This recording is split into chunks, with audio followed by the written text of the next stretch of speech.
Bom dia a todos. Antes de mais nada, agradecer a Telebrasil, na pessoa do seu presidente Valente, em especial do César Rômulo, que nos transmitiu o convite de estarmos aqui hoje, representando a indústria de informática, o I da TIC, né? A FENAINFO é a Federação Nacional de Informática, que congrega os sindicatos patronais da indústria, principalmente da indústria de software no país. Eu vou começar essa apresentação, já que nós estamos falando para onde queremos ir, remeter ao velho Sêneca, aquele filósofo romano aí de 2000 anos atrás, chamado O Moço, que fez um ditado que, apesar de já dito a exaustão, todos conhecem, continua o ditado sendo moço também, que é o que diz que se nós não sabemos a que porto nos dirigimos, não há vento que lhe seja favorável. Então, no caso, já que nós estamos falando de porto, eu vou falar dos barcos. Né? E acho que onde nós queremos ir talvez não seja o mote do que eu vou apresentar e do que nós deveremos discutir. E sim como nós devemos conduzir o barco para que nós atinjamos algum porto que seja necessário que o país atinja. Então, nós temos aí a definição de um barco e a colocação das nossas entidades, das nossas representações dentro desse barco. E eu acho muito importante a informática estar aqui hoje, num assunto que é um pouco diferente das telecomunicações, propriamente dito, e quero também dizer que nossas entidades, as entidades que estão aqui representadas, deveriam estar nesse mesmo barco. Elas estão no mesmo barco e espero que a data de hoje seja um princípio de que nós comecemos a discutir de fato, em conjunto, quer dizer, os problemas, as necessidades e as soluções do nosso país, junto com o governo e com as nossas empresas. Então, desde já, eu coloco a FENAINFO, quer dizer, a nossa federação, à disposição dessa discussão e do permanente contato e troca de ideias a respeito disso. Alguns números sobre o software. É engraçado que, antes de falar dos números, há alguns anos atrás, logo no início do governo Lula, eu assumi a presidência da Sociedade Softex, que tem como meta a exportação do software brasileiro e também a melhoria da sua qualidade. E nós encomendamos, patrocinado pela IBM e pelo MCT, um estudo no MIT para comparar a indústria de software de Brasil, Índia e China. Isso na época, o estudo foi feito em 2002, 2003. O resultado foi tão promissor e tão importante que, por exemplo, mostrava que o Brasil tinha um mercado interno equivalente ao mercado externo da Índia. Mas que o nosso mercado externo era equivalente ao mercado interno da Índia, ou seja, muito baixo. Que a revista Exame, naquela época, fez uma reportagem bastante grande de capa e colocou na capa os seguintes dizeres: um tesouro escondido. Eu acho que a gente revelou algum desses tesouros, mas continuamos com algumas coisas escondidas. Eu não sei se os senhores sabem o tamanho da nossa indústria de software. São 70 mil empresas em 2010. Isso é uma projeção feita pelo Observatório Softex, publicado recentemente. Lógico que dessas 70 mil, boa parte dela, a indústria de software trabalha muito com o que a gente chama de empresas de pequeno porte, 2, 3, 4 pessoas. Talvez 80% desse número esteja dentro desse universo. Mas nós temos pelo menos 20% de empresas com mais de 20 pessoas, desse número de 70 mil. Isso até nos remete a uma luta árdua nossa com relação à terceirização, porque boa parte da nossa indústria ela trabalha terceirizada. Isso, existem leis hoje que proíbem isso, então boa parte da nossa indústria trabalha de alguma forma não condizente com os rigores da lei.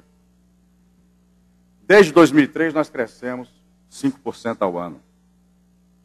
16, sendo que as grandes empresas crescem muito mais, 16% ao ano. Eu não estou falando grande, não. Médias empresas, pequenas empresas, acima de 20 funcionários. O saldo de entrada e saída, ou seja, a relação entre empresa que entra e que sai do mercado, é de 11,6 pontos percentuais. É o maior saldo do Brasil, é da indústria de informática. Temos um contingente de 600 mil pessoas empregadas, e crescendo 12,6% ao ano. Uma receita líquida de 57 bilhões de reais. Se nós contarmos aí o hardware, isso que é real vira dólar. Exportações, hoje, da ordem de 4 bilhões de dólares. Na época desse estudo, nós estávamos exportando alguma coisa em torno de 100 milhões de dólares. Eu me lembro que, na época, o ministro Furlan fez um discurso e disse: olha, eu quero em 2007 fazer com que o Brasil exporte 2,5 bilhões de dólares. Eu cheguei para o ministro e disse: ministro, você acha possível? A gente tem que ter um investimento muito grande. Ele disse: olha, isso é meta de relevância. Eu não quero saber que número que a gente vai chegar, mas nós temos que dizer que vamos exportar. E, de fato, essa relevância aconteceu. E uma taxa de inovação de 57%, conforme o recente estudo do IBGE. Então, somos uma indústria hoje com um peso razoável. Eu acho que se a gente unir os esforços da indústria de software, da indústria de conteúdo, com a indústria de telecomunicações, a gente vai ter grandes resultados para o país. Eu vou fazer uma avaliação breve sobre alguns assuntos estratégicos que eu queria discutir aqui, colocar dentro desse tema de onde nós queremos ir nos próximos 5 ou até 10 anos. Então, o cenário tecnológico que a gente poderia vislumbrar hoje, sem precisar ser Júlio Verne ou alguma coisa parecida, é que a convergência das mídias vai acontecer. A apresentação do conteúdo não se dá mais num livro, num audiovisual ou numa música, assim por diante. Isso vai estar integrado. Ou seja, os nossos neurônios, os nossos cérebros esquerdo e direito vão funcionar em conjunto. A forma como se absorve um livro vai complementar a forma como se absorve um vídeo e assim por diante. Isso traz uma importância muito grande, talvez esse é um salto na capacidade de aprendizagem do ser humano, essa convergência de mídias. Então é muito importante que o país esteja dentro desse processo, senão ele aumenta o abismo nas diferenças dos países mais avançados. A interatividade é um fato, ou seja, nós vamos interagir entre as pessoas e os educadores, entre as pessoas e os governos e assim por diante. E a distribuição vai estar concentrada em meio eletrônico. Aliás, a Terra vai agradecer no dia que nós eliminarmos o livro em papel. Muita gente acha que tem que sentir o cheirinho da cola e assim por diante, mas vai acontecer. A substituição do livro em papel pelo meio eletrônico, pelo pixel, é inexorável. E vai fazer um bem danado à Terra. Acho que até a gente tem que aplaudir isso. A banda larga universalizada, a gente está discutindo aqui como vai acontecer, se vai acontecer, vai acontecer. E se é 20 megabits ou 100 megabits, não interessa. Vai acontecer e em breve, porque a sociedade demanda isso. Então os governos ou a indústria privada vão suprir essa necessidade. Então isso vai gerar uma coisa muito importante, do ponto de vista até do marco regulatório, que eu vou discutir mais adiante, que é a ubiquidade. Ou seja, a informação vai estar disponível a partir de qualquer lugar do mundo. Você a 100 megabits, assiste um vídeo produzido no Vietnã, e localizado lá. Então não adianta falar que nós temos cotas aqui dentro, nesse futuro, se o produto vem de fora. Como já vem hoje. Nossas crianças hoje escutam mais a Disney do que a MPB, o Hannah Montana e assim por diante. Já há uma invasão da ubiquidade da transmissão da informação. Nós não precisamos mais ir ao cinema para assistir um filme ou uma apresentação. E nós vamos criar o que eu estou chamando de pantecas, né? Pan de tudo, em substituição às bibliotecas, às discotecas e assim por diante, às livrarias. Essas pantecas estão disponíveis no mundo inteiro. Talvez nossas bibliotecas virem até museus. Eu acredito que isso possa acontecer em breve. Só que o hardware tem limites na natureza humana. Ou seja, você não pode diminuir o tamanho de um celular ao ponto que você não possa digitar ou assim por diante, mas o software não tem limites. Nós podemos chegar no software até onde a nossa imaginação permitir. Quem diria que um software hoje ganha de xadrez do maior jogador do mundo? O jogo que representava a inteligência humana. Isso já aconteceu. Então, o software e o conteúdo são fatores fundamentais que têm que andar juntos, porque o software representa o suporte ao conteúdo e tem que ser dominado pelo país.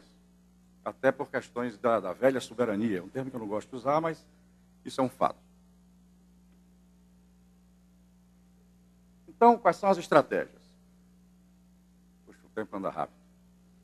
A importância estratégica de você ter o conteúdo, a identidade nacional. Nós temos que preservar a identidade nacional e o conteúdo produzido aqui, ele tem que, produzido no país, é importante nesse aspecto. A justificativa de uma política do Estado no campo das ideias políticas, ou seja, porque o conteúdo traz ideias políticas embutidas. Na economia da criatividade, a questão de dinheiro, de riqueza nacional. Essa economia cresce no mundo inteiro, acima de outros tipos de indústria. E suporte à aceleração da educação. Num país como o nosso, com grandes abismos educacionais, a banda larga associada a conteúdo pode produzir acelerações brutais no processo de absorção da educação, principalmente das crianças carentes que não têm suporte em casa quando retornam da escola. E processos estruturantes no domínio da cadeia produtiva. Ou seja, nós temos que criar projetos de Estado que ampliem a qualidade de toda a cadeia produtiva. Política de cotas. Política de cotas era importante em cada momento para fortalecer um segmento. O segmento no caso do Brasil, por exemplo, você tem uma invasão de audiovisuais ou de conteúdo estrangeiro, a nossa indústria é frágil para fazer frente a essa invasão, então o governo vai e diz, olha, você tem que suportar tantos por cento para a indústria nacional. Mas ela tem que ser acompanhada de projetos que garantam que no futuro nós não precisemos mais dessas cotas. Essas cotas não podem ser eternas, senão ela entra em descrédito. Como aconteceu, por exemplo, no passado com as cotas do curta-metragem. E em tantos outros casos, até na nossa indústria de informática. A velha e conhecida reserva, que teve aspectos extremamente positivos, mas não conseguiu acompanhar o desenvolvimento da tecnologia mundial porque ela estagnou num processo burocrático. Então, as cotas e a ubiquidade têm que ser consideradas. Quer dizer, até que ponto as cotas vão ser efetivas se a produção de conteúdo pode ser feita lá fora. Quem é que vai controlar a entrada disso? A China está fazendo alguma coisa, mas nós não vamos repetir. Okay? Financiamentos e incentivos. O financiamento é uma condição necessária, mas também não é suficiente. Então, a demanda, você tem que ter demanda para poder financiar alguma coisa. Não adianta financiar por financiar. E para ter demanda, você precisa ter qualidade em toda a cadeia produtiva. Eu estou insistindo na qualidade da cadeia produtiva, porque eu acho que esse é o grande desafio que nós temos pela frente. Então, temos que ter programas e fomentos especiais para fortalecer essa cadeia. Se você pega as leis de incentivo atual, Lei Rouanet, ou mesmo a lei prevista no PL 29 do audiovisual, elas olham para o fomento na ponta da cadeia, no produtor. A Lei Rouanet já colocou 60 ou 70 bilhões de reais desde 93. E tem como grande mote a democratização da cultura. Houve democratização da cultura com a Lei Rouanet? Quantos teatros foram criados? Quantos cinemas foram criados? A nossa população periférica assistiu aqueles produtos financiados pela Lei Rouanet? Eu acho que não. Existe um projeto no governo hoje que eu acho espetacular, mas que infelizmente está parado ainda, que é o Vale Cultura. Se nós tivéssemos aplicado 60 bilhões de reais desde 93 no Vale Cultura, com certeza teríamos gente, nossa população mais aculturada, porque teria um gasto de 60 bilhões em livros, em peças de teatro, em cinema e assim por diante. E nós teríamos formado uma cadeia mais ampla nesse aspecto. Então, nós propugnamos que essas leis de incentivos se apliquem a toda a cadeia. Ou seja, principalmente ao lado anterior à produção. Ou seja, vamos criar cinegrafistas, no caso do audiovisual, conteudistas, incentivar as incubadoras culturais e assim por diante. Porque a produção, se tiver qualidade, o investidor vai lá e faz o que ele tem que fazer, como foi demonstrado aqui no caso das telecomunicações. Com zero recursos públicos, nós temos hoje uma cadeia de produção de telecomunicações invejável. Okay? A propriedade intelectual é também um assunto que está na pauta da discussão de governo. Existe uma visão errada, a meu ver, que democratizar é dar de graça. Não é. Então, você contratar livros, as academias, como aconteceu recentemente, e depois disponibilizar esses livros de graça, não resolve o problema. Você tem que fortalecer a cadeia de produção de conteúdo. E aí oferecer a preços razoáveis e financiar o leitor, o usuário, quando ele precisa disso. Vou ser rápido aqui. Então, essas questões só fragilizam a nossa indústria. O marco regulatório, eu já mencionei, quer dizer, você não pode pensar o futuro com a tecnologia do presente. Qualquer marco regulatório que a gente faça hoje, ele já está automaticamente obsoleto. Então nós temos que, é lógico, a gente precisa do marco regulatório, sem dúvida. Mas nós temos que pensar em como não depender dele para desenvolver o país. Não depender de restrições regulatórias. Eu acho que isso é muito importante.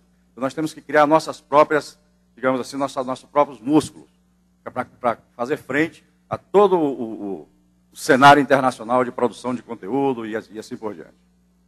Então, a qualidade da cadeia é a melhor lei que nós temos. Conclusões, vai ficar no meu tempo. Nós precisamos de novos paradigmas, novos métodos. Aqui foi mencionado, por exemplo, o fundo setorial. Claro, muito importante, criaram-se 14 fundos, onde a indústria pagava um imposto que retornava à indústria. Mas onde é que estava o erro básico? Que não gerou tecnologia. O Brasil hoje continua tendo um dos piores índices de tecnologia do mundo. Porque a academia não reboca a tecnologia. A academia é rebocada pela tecnologia. Agora, no projeto de subvenção, 17 anos depois, nós regulamentamos um item da Constituição que a previa. E só no ano passado foram 2.600 projetos apresentados à FINEP, dos quais apenas 200 foram aprovados. Tudo bem, ainda é um índice pequeno, mas já é um bom começo. Então, são novos paradigmas, novos métodos, né? Não as canetas de condão, ou seja, não é decreto, isso não resolve o nosso problema. Nós temos essa mania atávica nesse país que temos que eliminar. Okay, falta dois itens só. Peço 30 segundinhos, pode ser? Desafio, transformar a estratégia em ações estruturais. Eu digo, a qualidade da cadeia é um porto seguro. E, finalmente, na democracia, isso é um princípio básico, o governo serve e a sociedade diz aonde deseja ir. Eu quero mencionar, antes de terminar, que esse governo tem feito isso. Por exemplo, agora na Secretaria de Assuntos Estratégicos, o Salomão está aqui presente, tem desenvolvido um trabalho excelente de chamar as entidades que representam os diversos setores e discutir a estratégia do país. Isso está sendo feito, o Salomão vai falar sobre isso agora. Isso é muito importante. Eu acho que esse caminho está aberto dentro desse governo. O Ministério de Desenvolvimento e Comércio, também tem o Rafael aqui representando, faz esse trabalho. O Ministério da Ciência e Tecnologia. Nós precisamos ampliar essa interação. Muito obrigado.